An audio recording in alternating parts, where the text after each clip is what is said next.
పూరా local. Hi hello welcome to పూరా local. నేను మీ మధుకర్ రెడ్డి.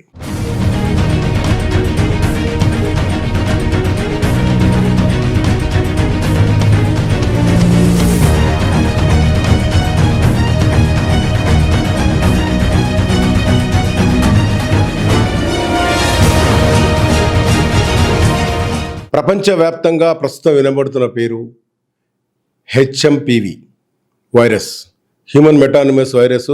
ప్రపంచాన్ని గడగాలాడిస్తున్న వార్తలు కూడా భారతదేశంలో పెద్ద ఎత్తున వ్యాప్తి చెందాయి. ఈ వైరస్ సంబంధించి తాజాగా ఇటు గుజరాత్, చెన్నై, బెంగళూరులో కేసులు బయటపడడంతో భారతదేశ వ్యాప్తంగా వైద్య శాఖ అధికారులు అలర్ట్ అయ్యారు.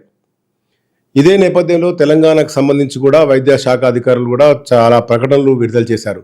అయితే దీని మీద సామాన్యులకు చాలా అనుమానాలు ఉన్నాయి.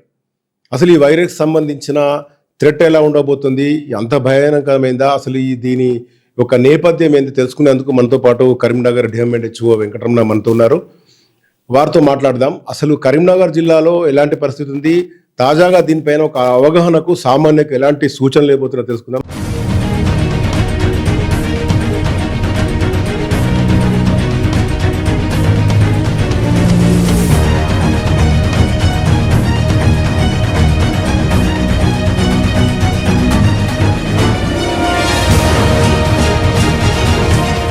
సార్, ఈ హెచ్ఎంపివి అనే వైరస్ చాలా మంది భయపడుతున్నారు. అసలు ఈ వైరస్ సంబంధించిన నేపథ్యం నిజంగానే సోషల్ మీడియాలో ప్రచారం అవుతున్నట్టుగా ఉందా? దీనిపైన మీరు ఎలా స్పందిస్తారు?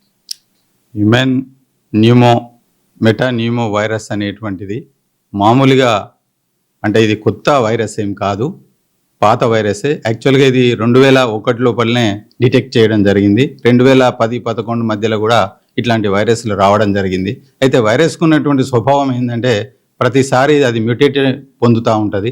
దాని యొక్క వేరియేషన్ అనేటువంటిది వేరే విధంగా ఉంటుంది. సో ఒక్కొక్క వేరియంట్ ఒక్కొక్క లక్షణాలను ఇస్తూ ఉంటుంది.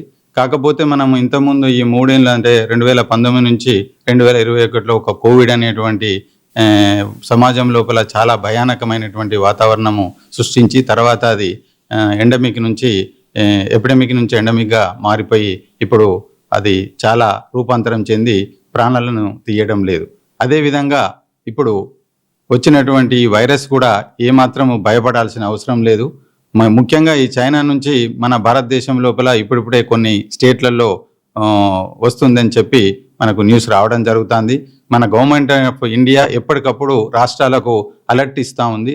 మనకు కూడా తెలంగాణ ప్రభుత్వం నుంచి కూడా అలర్ట్ అనేటువంటిది ఇవ్వడం జరిగింది 2 days బ్యాక్. దీని యొక్క లక్షణాలు ముఖ్యంగా ఈ సీజన్ లోపల కోల్డ్, కాఫ్, తర్వాత మైల్డ్ ఫీవరు, తర్వాత హెడేక్ ఇట్లాంటి లక్షణాలు మరియు కండ్ల మంట అటువంటి మామూలుగా జలుబు ఏదైతే ఇన్ఫ్లుయెంజా వైరస్ ఏ విధంగా ఎఫెక్ట్ చేస్తుందో అటువంటి లక్షణాలే ఉంటాయి. కాకపోతే ఏంటంటే 5 ఏళ్ళ లోపల ఉన్నటువంటి పిల్లలకు మరియు 65 ఏళ్ళటువంటి వృద్ధులకు ఎవరైతే ఇమ్యూనో కాంప్రమైజ్డ్ అంటే వాళ్ళ యొక్క ఇమ్యూనిటీ లెవెల్స్ తక్కువ ఉంటాయో అంటే క్యాన్సర్ పేషెంట్స్ కానీ, డయాబెటిక్ పేషెంట్స్ కానీ, తర్వాత వృద్ధులు, మహిళలు, వీళ్ళకు ఎవరైతే ఇమ్యూనిటీ ఎక్కువ ఉన్నదో దీని యొక్క బారిన పడే అవకాశం ఉంటుంది. కానీ ఇది ప్రాణాంతకమైనటువంటి వైరస్ ఏమీ కాదు. ఎక్కడ కూడా దీని యొక్క రిపోర్ట్ అయితే అంత ప్రమాదకరంగా లేదు. అయినప్పటికీ జనాల లోపల ఈ యొక్క మీడియా అంటే యూట్యూబ్ అనేటువంటిది చాలా మంది చూస్తున్నారు. తర్వాత ఇతరత్ర ఎవరికి వాళ్ళే ఈ యొక్క వైరస్ గురించి వాళ్ళ ఒపీనియన్ చెప్తున్నారు. అట్లా కాకుండా మనకు ICMR ఏవైతే గైడ్లైన్స్ ఇస్తుందో దాన్నే మనం అందరం పాటించాలి. నేను మీడియా ముఖంగా అందరికీ నేను రిక్వెస్ట్ చేసేది ఏంటంటే ప్రజలకు మీరు ఏ ఒక్క లక్షణాలు ఇట్లాంటి ఇందాక నేను చెప్పినటువంటి లక్షణాలు వస్తే మీరు మామూలుగా తీసుకునేటువంటి పారాసెటమాల్, యాంటీస్టమిన్ అట్లాంటివి తీసుకుంటూ 2-3 రోజులు మీకు మీరుగానే అబ్జర్వ్ చేసుకోవచ్చు. అంటే మీరు అన్నట్టుగా ఈ లక్షణాలన్నీ కామన్గా వింటర్ సీజన్లో ఉంటాయి సార్.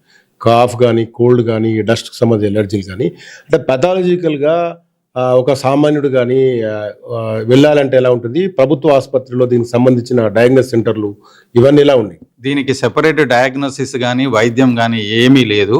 మామూలుగా ఏ విధంగా ఇన్ఫ్లుయెంజా వైరస్ మనం కోల్డ్కి ఏ విధంగా వైద్యం చేస్తుందో అదే వైద్యం ఉంటుంది. నేను చెప్పినట్టు 5 ఏళ్ళ లోపలకు తర్వాత 65 ఏళ్ళ వృద్ధులకు ఏమన్నా వస్తే మనము వాళ్ళని కనిపెట్టుకుంటూ ఉండాలి. ఎందుకంటే ఏమన్నా లంగ్ కూడా ఇన్ఫెక్ట్ అయ్యి వాళ్ళకు న్యూమోనియా అట్లా ఏమన్నా ఇబ్బందులు, బ్రాంకియల్ అస్తమా అట్లాంటిది వచ్చే అవకాశం ఉంది. కాబట్టి జాగ్రత్తలు తీసుకుంటే సరిపోతుంది.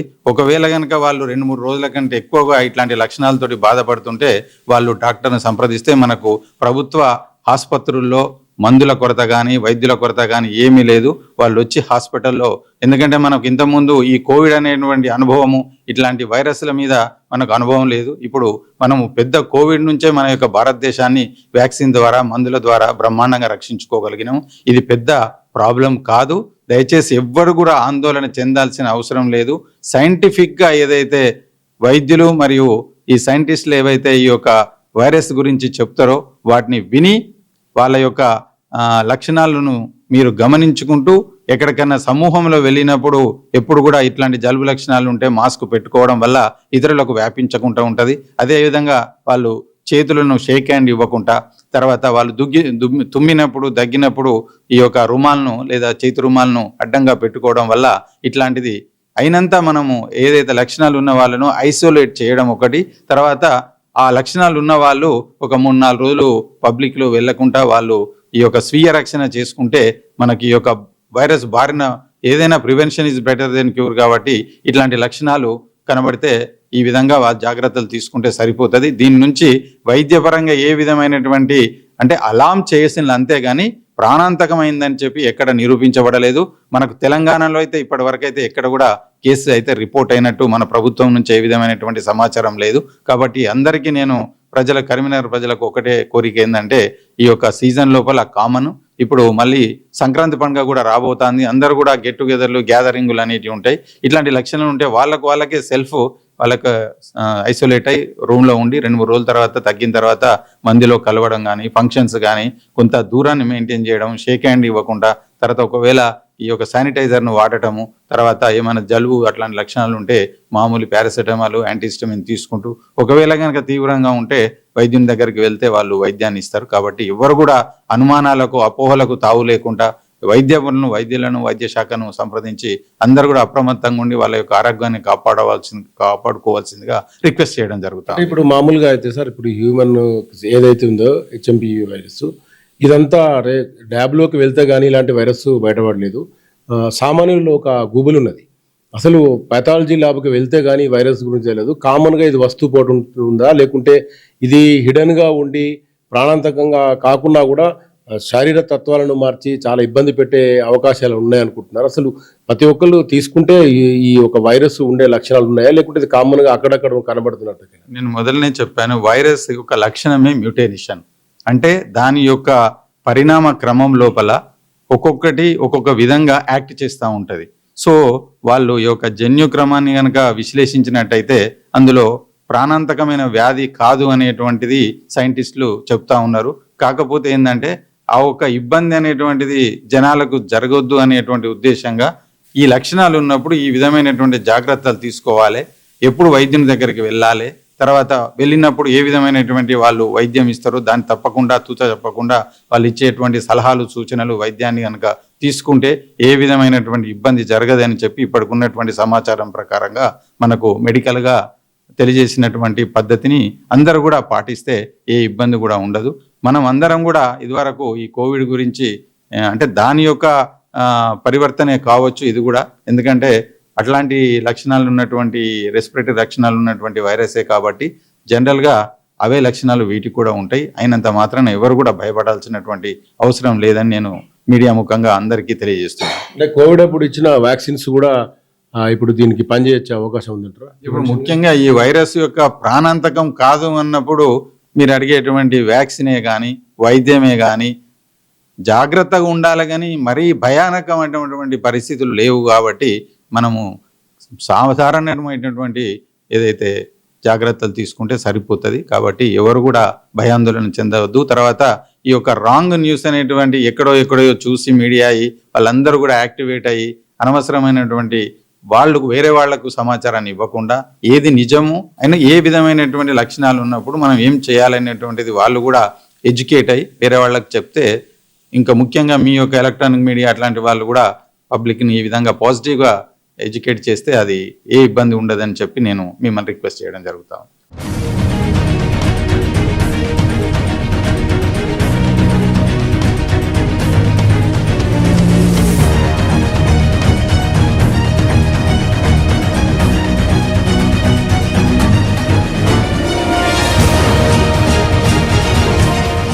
సో ఫ్రెండ్స్ చూశారు కదా, హెచ్ఎంపి వైరస్ అనేది కేవలం మామూలుగా గతంలో కోల్డ్ ఫీవర్కి సంబంధించింది అని వైద్యులు చెప్తున్నారు. ఈ మేరకు ఐసీఎంఆర్ కూడా గైడ్లైన్స్ కూడా విడుదల చేయడం జరిగింది.